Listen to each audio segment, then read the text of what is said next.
Welcome learners, my self Parminder Kaur और आपका स्वागत है मेरे चैनल पर। डियर लर्नर्स, आज इस वीडियो लेक्चर में मैं आपको करवाने जा रही हूँ दो questions.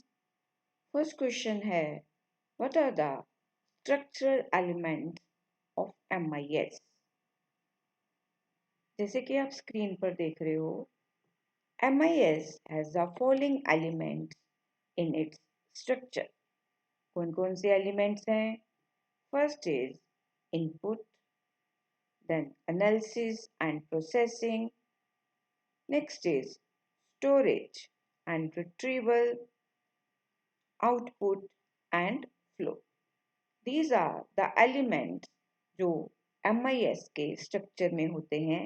Once again I repeat: input, analysis and processing, storage and retrieval, output and flow. Both the input and output दोनों जो हैं वो किसके साथ डायरेक्टली रिलेटेड होते हैं? They are directly related to the information requirement of the organisation. The information includes, अब information में क्या क्या होगा? इंफॉर्मेशन में इनपुट होगा एज वेल एज आउटपुट होगा। So the information processing, analysis and storage, it can be manual, information के ऊपर प्रोसेसिंग होगी या एनालिसिस होगा या स्टोरेज होगा। वो मैनुअल भी हो सकता है, मैकेनिकल भी हो सकता है और इलेक्ट्रॉनिक भी हो सकता है, राइट?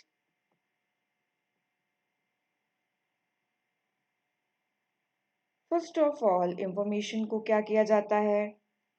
एनालाइज किया जाता है, देन उसको इवैल्यूएट किया जाता है, तो उसके ऊपर प्रोसेसिंग होती है। देखिए, ये जो चीज़ें होती हैं इंफॉर्मेशन के ऊपर, मींस एनालाइज, एवेल्युएशन और प्रोसेसिंग, ये मैनेजमेंट की रिक्वायरमेंट के अकॉर्डिंगली होती है। मींस मैनेजमेंट का जो व्यू पॉइंट होगा उसके अकॉर्डिंगली ही इंफॉर्मेशन को एनालाइज किया जाएगा, इवैल्यूएट किया जाएगा और प्रोसेस किया जाएगा। The information after processing is stored. अब जो इंफॉर्मेशन है, जब उसके ऊपर प्रोसेसिंग होगी उसके बाद उसको स्टोर किया जाता है। कहाँ पे स्टोर किया जाता है? डेटाबेस में। इट मीन्स उसके लिए एक सॉफ्टवेयर यूज होगा, इसको हम DBMS बोलेंगे, database management software, which provides the facility for the retrieval of information in a desired format and structure. In order to develop MIS, there is a need to understand the management structure. It means अगर हमने MIS को develop करना है, first of all हमें management के structure को और organisation को क्या करना पड़ेगा? समझना पड़ेगा। तो आई होप कि आपको ये क्वेश्चन समझ आ गया होगा, that what are the structural elements of MIS. Next question is, what is decision support system? Decision support system को हम DSS भी बोलते हैं।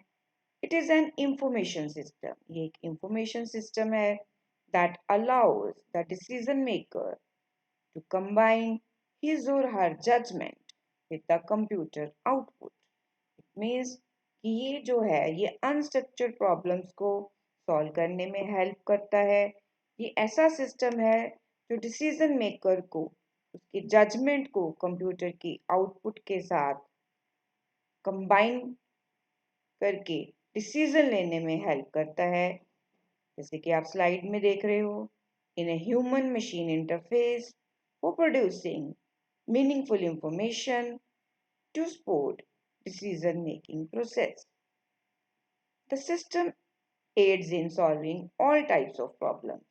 Means हम इसमें सेमी स्ट्रक्चर्ड और अनस्ट्रक्चर्ड जो प्रॉब्लम्स हैं वो DSS के थ्रू सॉल्व कर सकते हैं। It is an information system. The DSS is a computer-based interactive system which consists of three components. अब वो कौन कौन से components हैं?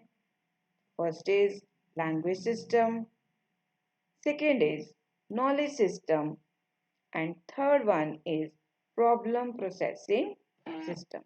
The DSS supports the decision making process by helping the decision maker to utilize data and models to solve unstructured problems.